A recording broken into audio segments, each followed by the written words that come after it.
Bienvenidos.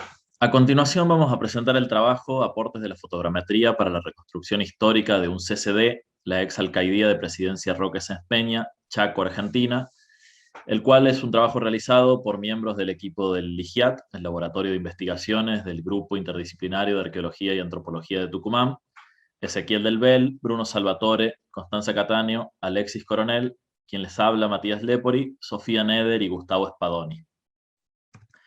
Este trabajo es producto del análisis de algunos resultados que se obtuvieron en distintas etapas de trabajo. La primera de ellas llevada a cabo en el año 2014 como parte del trabajo pericial, expediente número 3800, y la continuación de esa primera etapa de trabajo desde el mes de marzo del corriente año, volviendo nuevamente a este predio. Desde el año 1975, meses antes de iniciarse el golpe de Estado, y hasta el año 1983, en la provincia de Chaco, al igual que en el resto del país, se implementaron una serie de centros clandestinos de detención, tortura y exterminio, como parte del plan sistemático de exterminio perpetuado por la dictadura cívico-militar. Por estos pasaron cientos de detenidos de Chacos y de las provincias contiguas, muchos de los cuales hoy continúan en condición de detenidos desaparecidos. Las operaciones represivas en esta provincia particularmente estaban a cargo de la Brigada de Investigaciones de Resistencia, que tenía asiento, por otra parte, la Brigada de Infantería en la ciudad de Corrientes. Se encontraba dentro de la subzona 23, dentro de la zonificación que tenían las fuerzas represivas en ese momento. El edificio de la alcaldía de Roque Sáenz Peña formó parte de esta red de centros. Fue construido o comenzó a construirse en la década del 50 para encarcelar a autores con delitos de condena firme. Acá podemos ver uno de los primeros planos originales, planos catastrales originales del edificio. Y en 1943 se decretó su inicio de la construcción, la cual fue concluida, como ya dijimos, en la década del 50.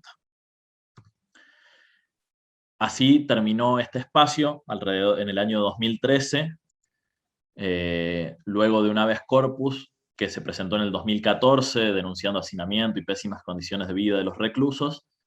Se decidió en abril del 2012 su demolición, la cual se llevó a cabo a fines del año 2013. Nosotros intervenimos por primera vez en este espacio en el año 2014, es decir, con el espacio, con el centro clandestino de detención, la ex alcaidía, ya completamente demolida, como vemos en estas fotografías.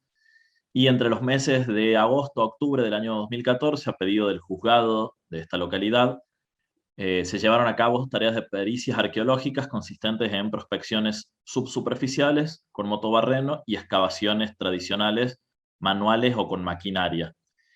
Acá vemos a miembros del equipo interactuando, bueno, con distintas personas, tanto personas allegadas como miembros de la Comisión de Derechos Humanos, distintos personajes que fueron formando parte y enriqueciendo el trabajo que se llevó acá adelante.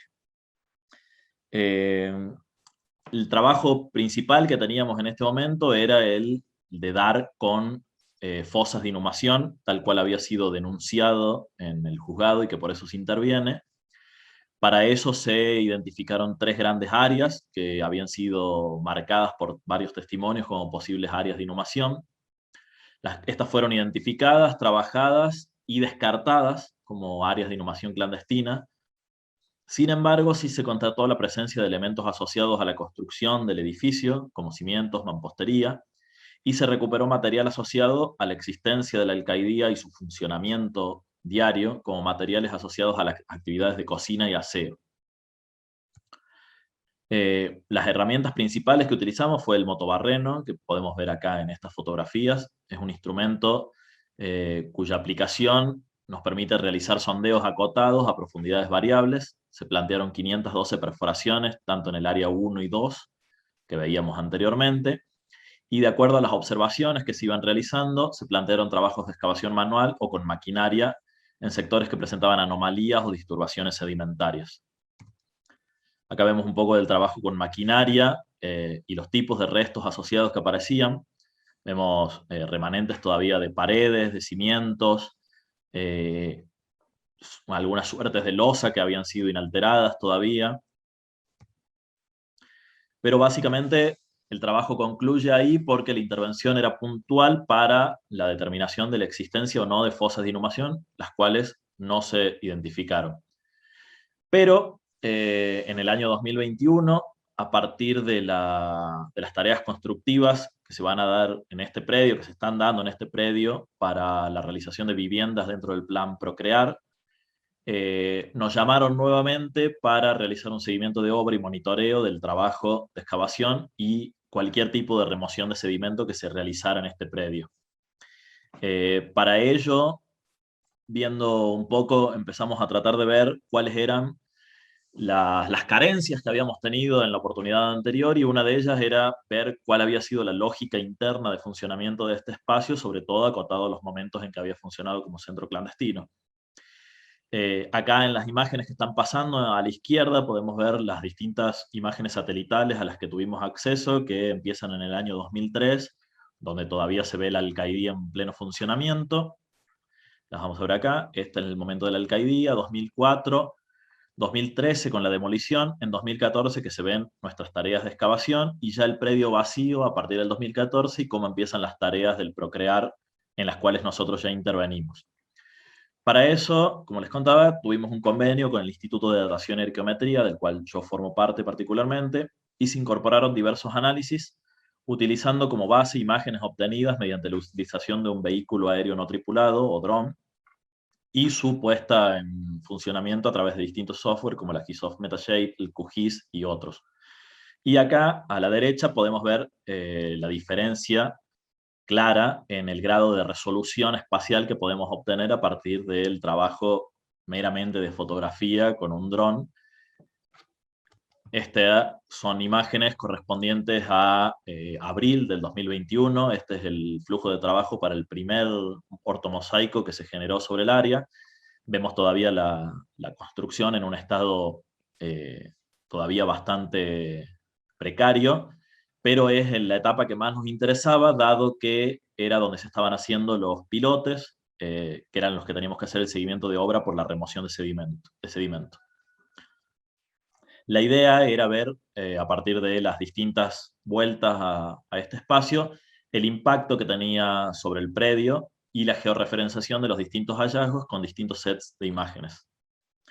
También hemos generado en las distintas instancias de investigación, este trabajo duró desde marzo hasta agosto del 2021, hemos generado distintos modelos digitales de elevación para ver la implicancia que tenían. Por ejemplo, uno de los problemas que tiene esta área de Roque Sáenz Peña es la presencia muy alta de las napas, lo cual también disturba de cierta manera los hallazgos en subsuperficie. Entonces queríamos ver de qué manera estaban distribuidas las cotas de altitudinales y cómo esto afectaba al registro material. Acá vemos nuevamente una ortofotografía del predio, ya en un estado más avanzado de tareas, con una superposición de lo que va a ser la obra del Procrear finalmente, porque nos interesaba, bueno, hacer el seguimiento de los lugares específicos donde estaban los pilotes, que eran pilotes que se realizaban a 12 metros de profundidad, pero nosotros teníamos las evidencias arqueológicas en los primeros 2 metros de profundidad aproximadamente, y después se realizaban una serie de cabezales que también disturbaban el sedimento, esto a aproximadamente entre 50 y 1 metro de profundidad, 50 centímetros y 1 metro de profundidad, donde también hemos evidenciado varios hallazgos. Y la idea era poner en juego estas imágenes nuevas obtenidas con las imágenes satelitales previas que teníamos, para ir determinando espacios que aparecían mencionados en las distintas etapas de relevamiento de testimonios orales de personas que habían pasado por este espacio. Acá vemos la superposición de las tareas que se realizaron en el año 2014 sobre las áreas de interés particulares, y cómo las tareas de seguimiento de obra en este año estuvieron basadas en gran parte en lo que ya habíamos realizado con anterioridad, pero también en sectores nuevos. Y la idea es avanzar un poco sobre la reconstrucción de las dinámicas de funcionamiento de este espacio represivo. Es una tarea que todavía está en pleno funcionamiento. Venimos a presentar un primer pantallazo en general, pero consideramos relevante pensar y abordar a los SD desde una perspectiva integrada, vinculando nuevos dispositivos tecnológicos con documentos históricos y testimonios orales para dotar de mayor carga histórica y simbólica a estos lugares. Retomando lo que habíamos hecho en el año 2014, por más que en el predio no se hayan identificado inhumaciones clandestinas, está demostrado que funcionó como un centro clandestino de detención, represión y tortura y exterminio. Entonces nos interesa saber cómo funcionaba ese espacio y cuáles son las evidencias que podemos recuperar hoy en día todavía de estos espacios. Entonces, vamos a retomar acá una pequeña entrevista realizada por miembros del equipo, donde dice, acá, donde está parado él, aquí en esta parte, aquí todavía hay ceniza. Acá es la parte donde se hacía fuego. Eran todos fogones que hacían. Era tipo un asado así, que tenía un techito, que tenía una mini pared donde se hacía fuego y ahí cocinaban a la noche. Hasta acá más o menos llegaba el techito. Era un techito, una chapa de fibrocemento y de esa mezclada con chapa de los comunes. El espacio que nos señalaba la persona que estaba siendo entrevistada en estos momentos, que lo hacía ya con el edificio completamente derrumbado, recordamos, es este sector que está marcado con un círculo en rojo y donde en las tareas de excavación realizadas en el 2021, este año, en las tareas de seguimiento de obra, pudimos recuperar este tipo de materiales. Vimos una gran cantidad de huesos faunísticos con presencias de marca de corte de sierra, es decir, huesos de animales que estaban destinados al consumo humano, al ser hervidos, procesados de distintas maneras, piezas de loza, piezas pertenecientes a vasos, o sea, todos materiales que nos remiten a este espacio de cocina. También encontramos otro tipo de materiales vinculados a otras informaciones que teníamos sobre cómo funcionaba ese espacio, que era también un área de enfermería, entonces tenemos mucho material asociado, materiales pequeños, viales de vidrio, muestras que todavía están, como se ve en la fotografía, sin abrir y conteniendo algún tipo de medicamento o demás.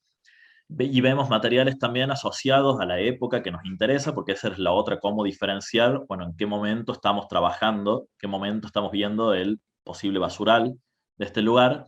Entonces hay distintos objetos que nos remiten a épocas acotadas en el tiempo. Todavía tenemos que seguir puliendo y mejorando el rasgo cronológico, pero, por ejemplo, vemos la botella esa de Fanta y el envoltorio este de café, que a partir de análisis que se han hecho sobre la iconografía que aparece en determinados momentos, está hablando de un momento entre los 60 y principios de los 80.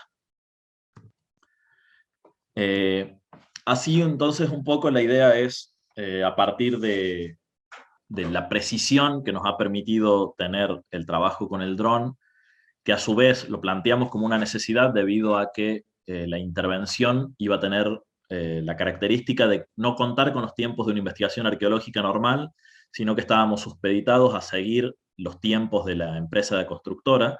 Entonces necesitábamos tener un registro lo más instantáneo y fehaciente posible de los hallazgos que se iban realizando a medida que íbamos viendo la remoción de estos sedimentos. El dron en este sentido y su procesamiento posterior sirvió a grandes rasgos de manera muy, muy correcta y muy satisfactoria para cumplir estas necesidades.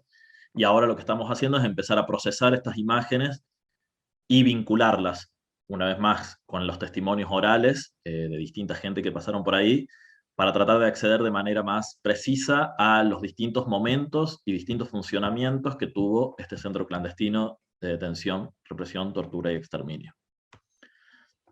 Acá agradecimientos a todas estas personas, instituciones, agrupaciones de personas que nos dieron una mano muy grande para trabajar en Chaco y con los que seguimos trabajando mano a mano. Y muy especialmente a todas las personas que nos brindaron su testimonio para reconstruir esta historia que ahora, más que nunca, grita por la memoria, la verdad y la justicia.